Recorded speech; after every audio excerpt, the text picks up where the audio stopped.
욥이라는 사람이 실존 인물이다, 가상의 인물이다라는 두 가지 학설이 있습니다. 욥기에 나오는 배경들을 보아 욥은 아브라함이 살던 족장 시대의 실존 인물일 것이라는 설이 꽤 오랫동안 지지를 받아왔지만은 이는 대개 유대교 랍비들이 제시한 견해로서 과거 기독교가 신학적으로 상호작용하며 영향을 받은 까닭이 있습니다.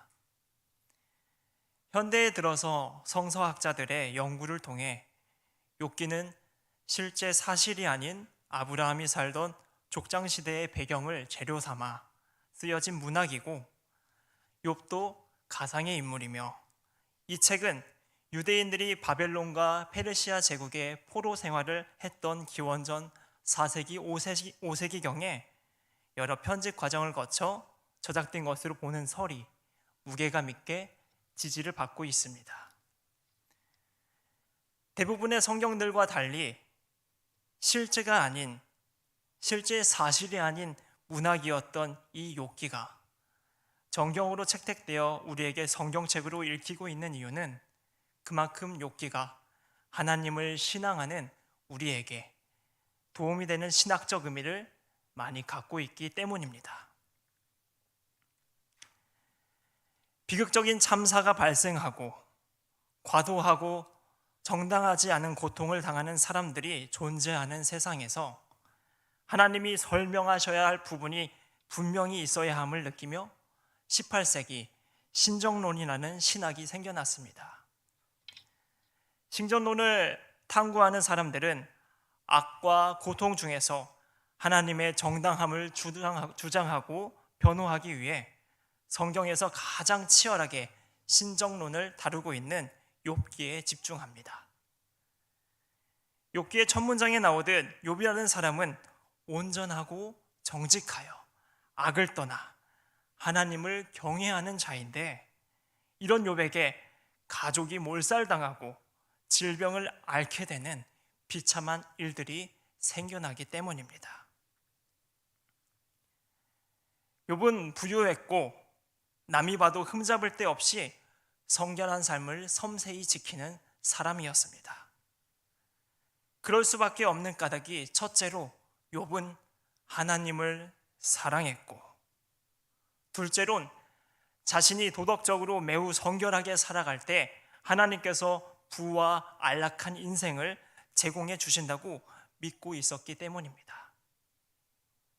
그래서 욥은 자기 아들들이 자신들의 생일에 각각 잔치를 열고 마칠 때마다 매번 성결의식과 번제를 드립니다.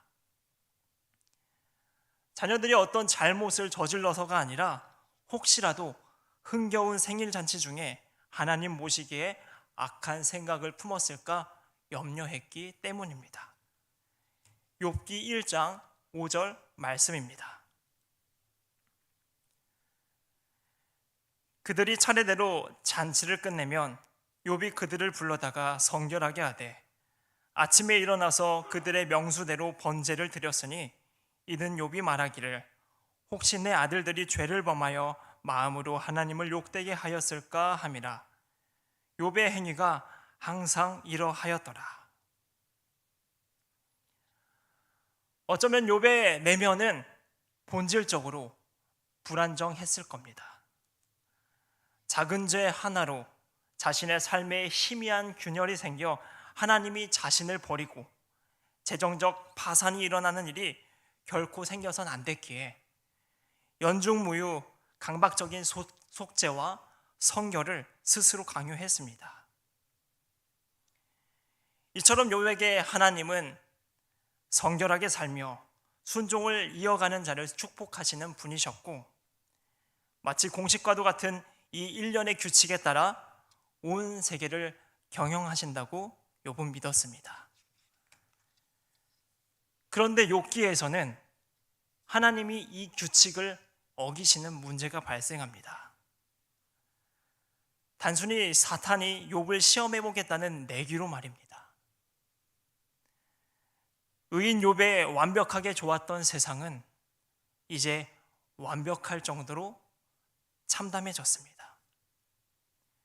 욥의 신앙관에서는 성결하고 의로운 사람에게 고통이란 불가능한 일이었고, 하나님은 세상을 불규칙하게 경영하시는 분이 아니었습니다.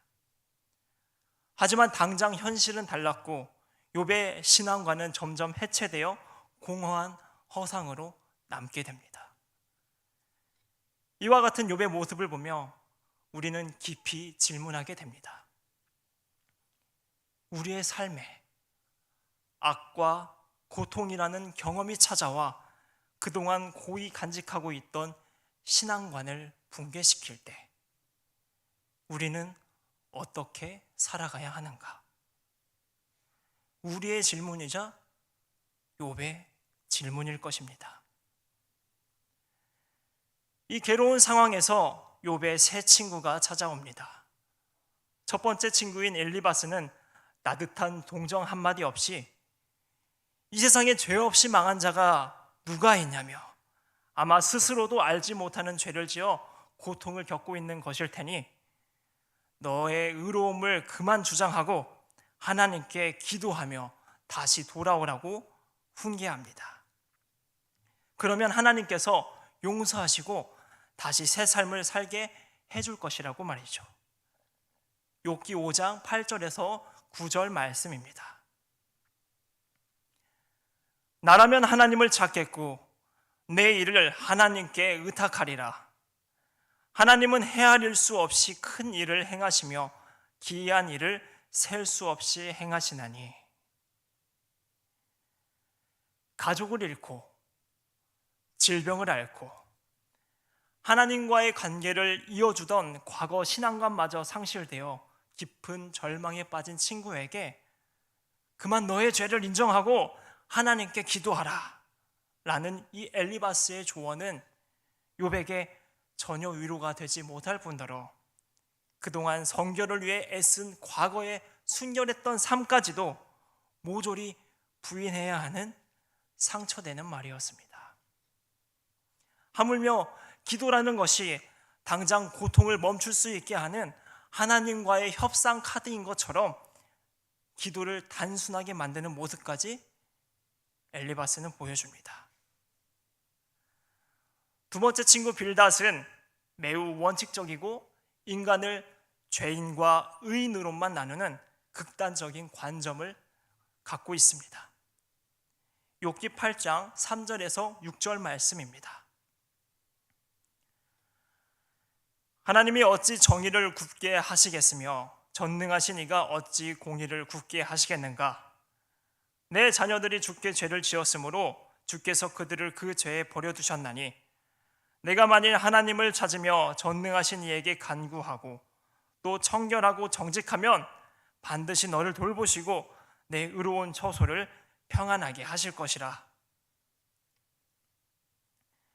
빌닷은 묻지도 따지지도 않고 욥의 자녀들이 죽은 것은 그들이 죄를 지었기 때문에 그에 합당한 벌을 받은 것이라며 끔찍한 얘기를 매우 냉정하게 직설적으로 표현합니다. 친구의 고통은 자신과 아무런 상관이 없고 고통의 원인은 오직 죄로 인한 것으로 쉽게 규정짓습니다.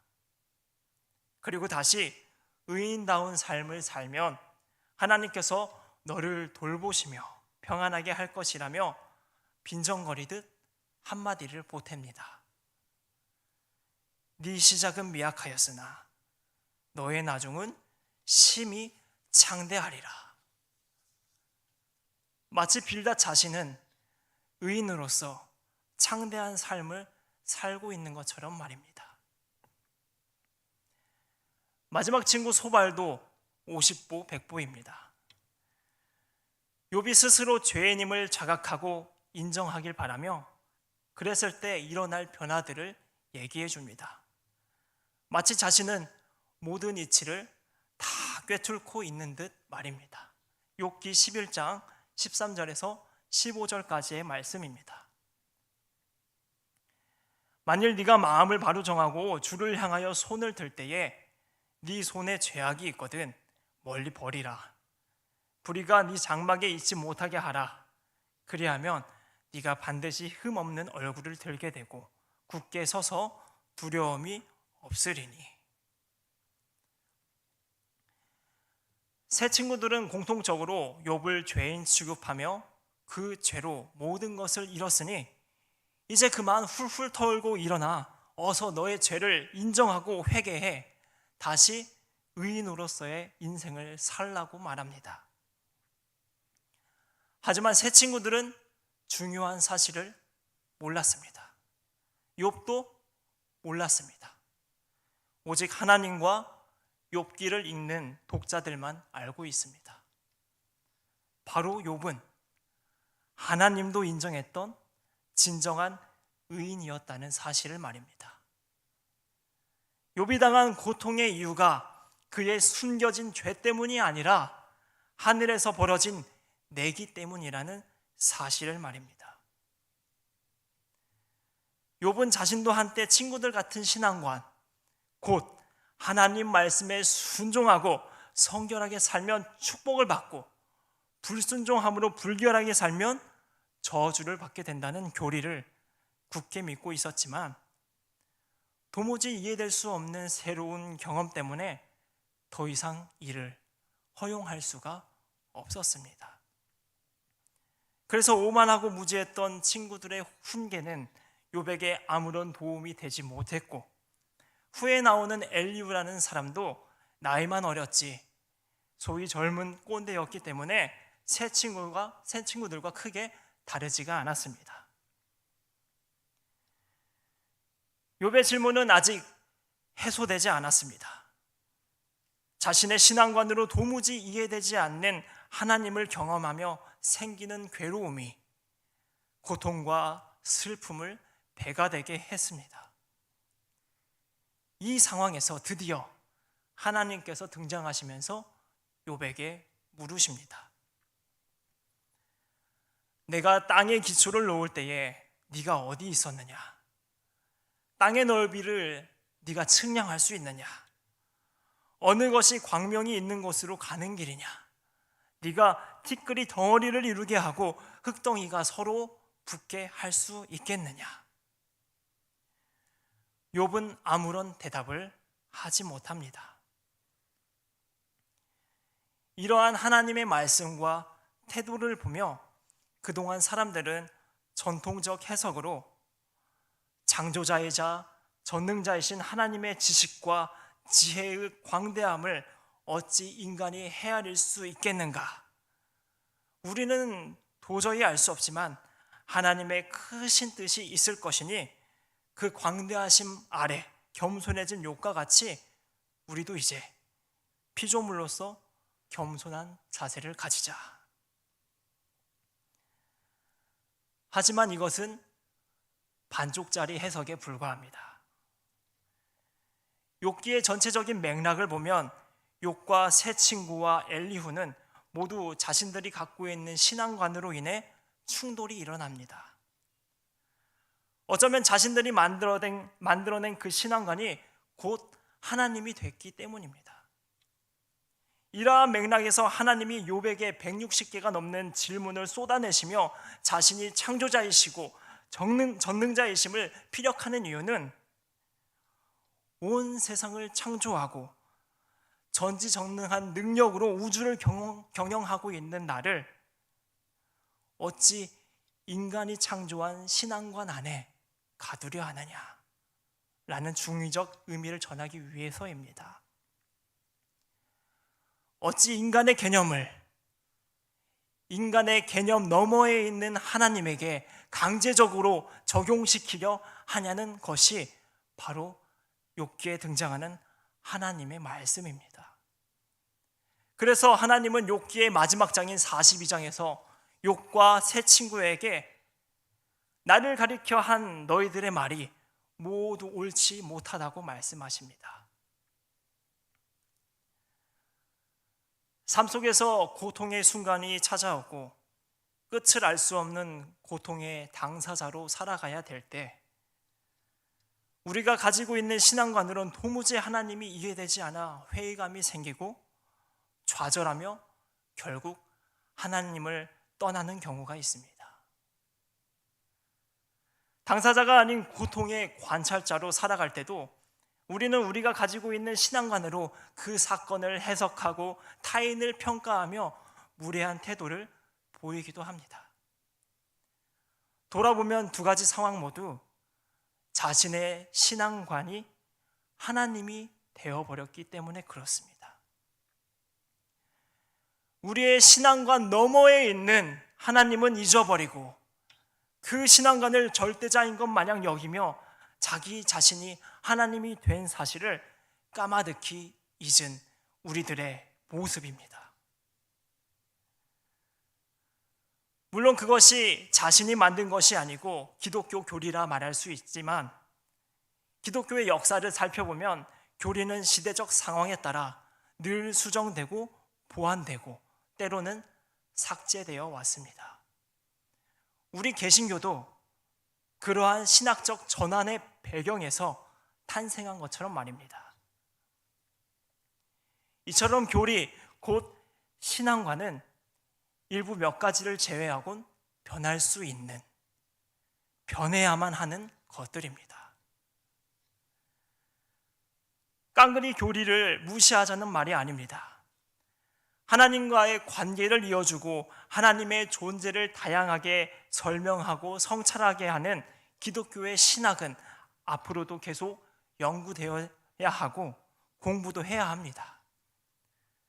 하지만 이를 대하는 우리의 자세가 교리를, 그 신학을 하나님으로 여기며 믿는 것이 아니라 인간의 개념으로 만들어진 교리 너머 저편에 있는 하나님의 존재를 언제나 기억하고 믿는 것이 중요하다는 것을 말씀드리는 것입니다. 여전히 욥기는 왜 욥에게 이런 고통이 일어났는지 인과관계를 말해주지 않습니다. 왜 하나님이 고작 사탄의 내기 노름에 응하셨는지 말해주지 않습니다. 그런 내용이 욥기엔 없습니다. 이를 다시 인간의 삶에 치환하면 우리에게 왜 이런 고통이 생겼는지, 도대체 고통이라는 것이 왜 존재하는지 욥기는 정확한 답변을 주지 못합니다. 하지만 궁극적으로 욥기는 말합니다. 서두에 던졌던 질문, 우리의 삶에 악과 고통이라는 경험이 찾아와 그동안의 신앙관이 붕괴되고 낙심해 있을 때 우리는 어떻게 살아가야 하는가? 라는 이 질문에 욥기는 자신의 신앙관을 점검하며 부디 그 신앙관을 하나님으로 여기지 않기를 요구합니다. 언제나 인간의 생각, 개념 너머에 계신 하나님을 기억하고 신뢰하기를 요청합니다. 그리고 하나님을 떠나서는 어떤 방법으로든 타당한 해결을 볼 수 없음을 시사합니다. 우리는 스스로 마지노선을 정해놓고 하나님, 이 고통의 문제를 제 머리로 이해하게 되면 그때 당신에게로 가겠습니다 라고 하거나 하나님께서 과거의 신앙관 안으로 들어와 움직이실 때에만 내가 납득하고 신뢰할 수 있겠습니다 라는 잘못된 태도를 갖고 있습니다. 욥도 마찬가지였지만 마지막 오늘 본문에서 비로소 깨달았습니다. 무지한 말로 이치를 가리는 자가 누구입니까? 나는 깨닫지 못한 일을 말하였고 스스로 알 수도 없고 헤아리기도 어려운 일을 말하였나이다. 내가 말하겠사오니 주는 들으시고 내가 주께 묻겠사오니 주여 새로이 알게 하소서. 욥은 자신을 티끌만한 존재로 여기며 과거 자신의 모든 관념을 내려놓고 광대하신 하나님의 질서에 온전히 자신을 맡기는 신앙을 보여줍니다. 그리고 하나님은 욥에게 새로운 세계를 창조해 주시며 그렇게 욥기는 끝이 납니다. 고통 중에 괴로움 하나 달래기도 힘들지만 어느 날 이제 어떻게 살아가야 하는가? 특별히 하나님의 존재에 수많은 의문을 달며 이 질문을 던질 때 생각하시길 바랍니다. 나의 신앙관으로 하나님을 오해하거나 만들어냈던 것은 아닌지, 또한 언제나 하나님은 인간의 생각과 질서 너머에 계시며 나와 함께하고 있다는 것을 말입니다.